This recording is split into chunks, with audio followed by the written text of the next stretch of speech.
안녕하세요. 이번 시간에는 CSS의 선택자 중에서도 가상 클래스와 가상 요소에 대해서 알아보도록 하겠습니다.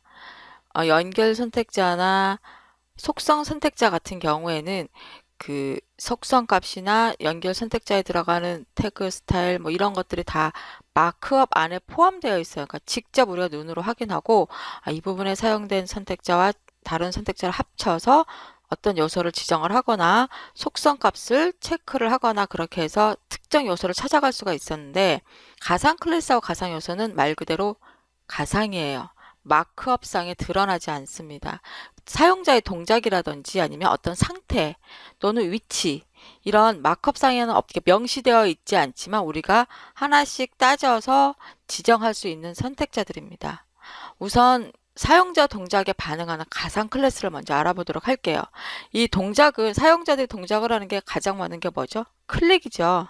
아니면 마우스를 이렇게 올려놓는다거나. 대부분이 일어나는 요소가 링크입니다. 텍스트 링크의 기본 스타일이 뭐냐면 파란색 글자로 표시가 되고 밑에 밑줄이가 표시가 돼요. 그리고 사용자가 클릭을 하게 되면 한번 방문했던 링크이기 때문에 그 부분이 자주색으로 표시가 됩니다. 근데 그렇게 파란색이나 자주색이나 밑줄이나 이런 게 표시되다 보면 텍스트가 많았을 경우에는 아주 지저분하게 보이죠. 그래서 이것을 스타일을 바꿀 수가 있는데, 이때 사용하는 스타일을 가상 클래스라고 얘기를 합니다. 그러니까 방문하지 않았던 링크라면 땡땡 링크라고 해서 스타일을 적용을 할 수가 있고요. 한번 방문했던 링크도 자주색으로 바뀌는 게 아니라 특정한 색상으로 내가 지정을 할 수가 있습니다. 그다음에 액티브라는 것은 내가 링크를 클릭하는 순간, 그러니까 활성화한다 그러는데 클릭하는 순간의 스타일을 말하는 거고요. 호버는 링크 위로 마우스 커서를 올려놓았을 때 내가 어떤 스타일을 바꾸고 싶다라고 하면 그때 사용하는 스타일이 호버입니다. 마지막에 포커스는 초점이 맞추어졌을 때라고 했는데요.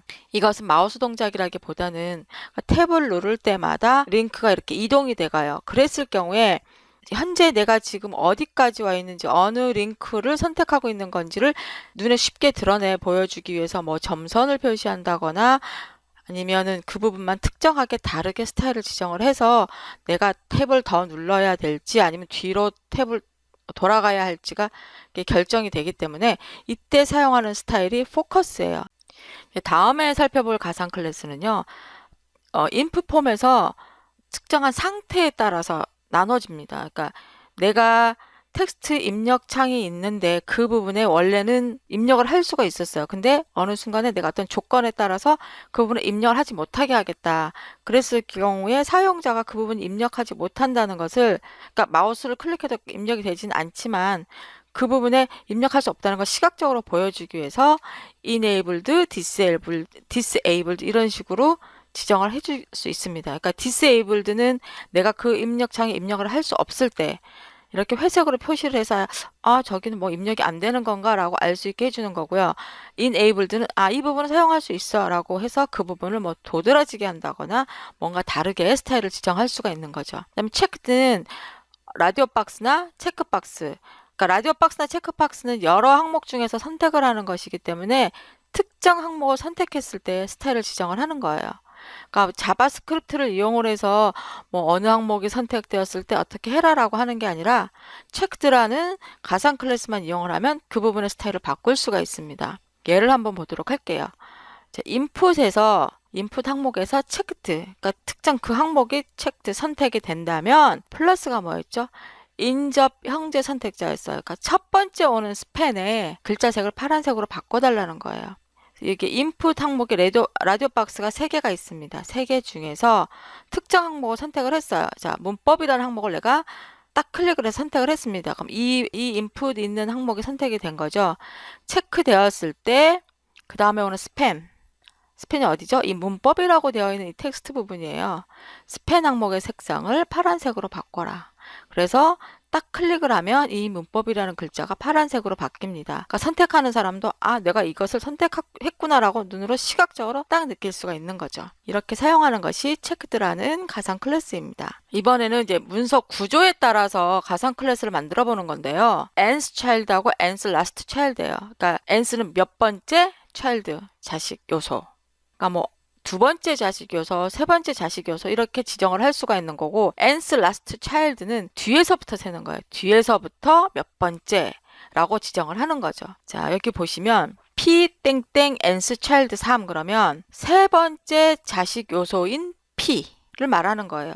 부모 요소는 div다. 그다음에 p 땡땡 nth child odd. 그럼 이제 홀수 번째. 그러니까 여러 개의 p 요소가 있는데 그 중에서 홀수 번째에다가 어떤 스타일을 적용하고 싶을 때 이렇게 지정을 하고요. 그럼 짝수 번째는 p 땡땡 nth child even. 이렇게 하면 짝수 번째에 있는 p에다가 스타일을 적용을 할 수 있습니다. 이때 odd나 even 대신에 n이라는 변수를 써서 en 플러스 1 하면 이게 홀수예요. 이때 n 값은 0부터 지정이 됩니다. 그 다음에 en 플러스 0 또는 en이라고 하면 이거는 짝수 번째 값이 지정이 되겠죠.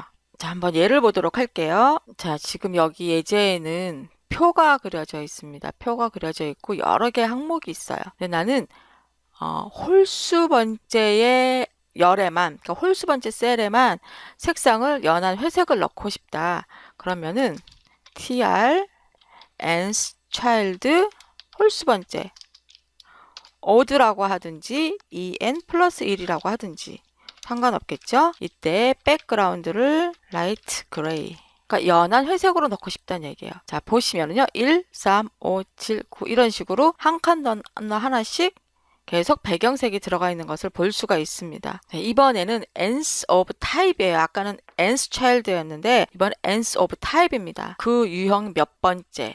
이거 last를 붙이면 뒤에서 세서 몇 번째라는 뜻이에요. 자식 요소의 위치를 지정을 해서 해당하는 요소를 찾아갈 때 nth child나 nth last child를 사용을 하는데요. 첫 번째 요소나 마지막 요소라면 좀 더 쉽게 first child와 last child를 이용을 해서 지정을 할 수도 있습니다. first child는 첫 번째 자식 요소고요.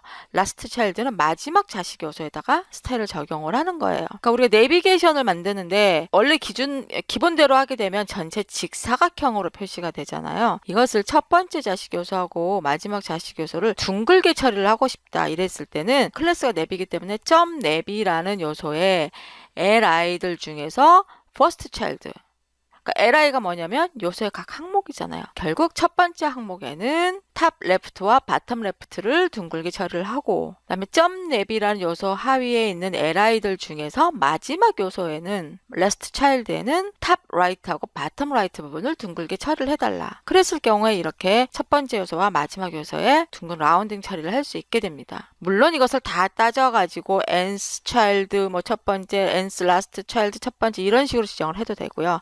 좀 더 쉽게 사용하려면 이렇게 first child와 last child를 이용하시면 됩니다. first of type과 last of type은 이 타입 유형을 기준으로 했을 때 첫 번째를 말하는 거예요.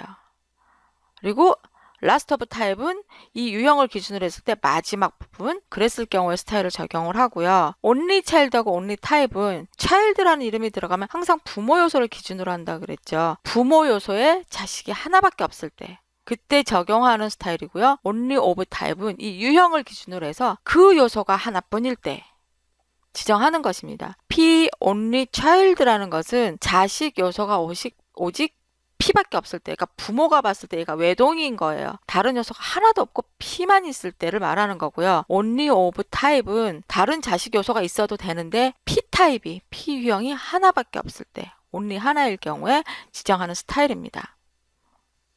그리고 마지막으로 살펴보려는 것은 이제 before하고 after입니다. before하고 after는 조금 CSS에 익숙해지기 시작하면 많이 사용하게 돼요. 이 before하고 after랑 first line, first letter 앞에 보면 콜론이 2개씩 붙어 있어요. before, after 역시 콜론이 2개인데 이게 CSS2에서는 콜론 하나만 사용해서 표시를 했었고요. CSS3에 들어와서 다른 가상 클래스하고 구별하기 위해서 콜론 2개를 붙여서 사용을 하고 있는데 아직까지는 콜론 하나만 붙여도 다른 브라우저에서는 인식을 할 수가 있습니다. before하고 after는 뭐냐면 내가 지정한 요소의 앞부분이나 뒷부분에다가 내용을 추가하는 거예요. 그러니까 글자를 넣을 수도 있고 이미지를 넣을 수도 있습니다.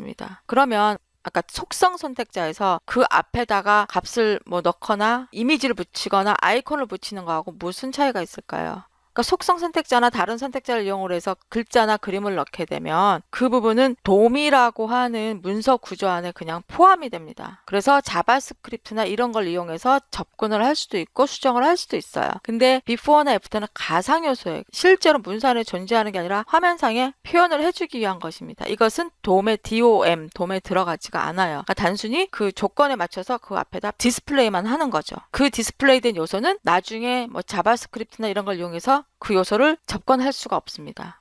이 before, after는 지금처럼 이렇게 내용을 표시하기도 하고요. 내용 없이 특정 스타일을 그 부분에만 적용하고 싶을 때도 사용이 됩니다. 자, 이번 시간에는 가상 클래스와 가상 요소 선택자에 대해서 알아보았습니다. 감사합니다.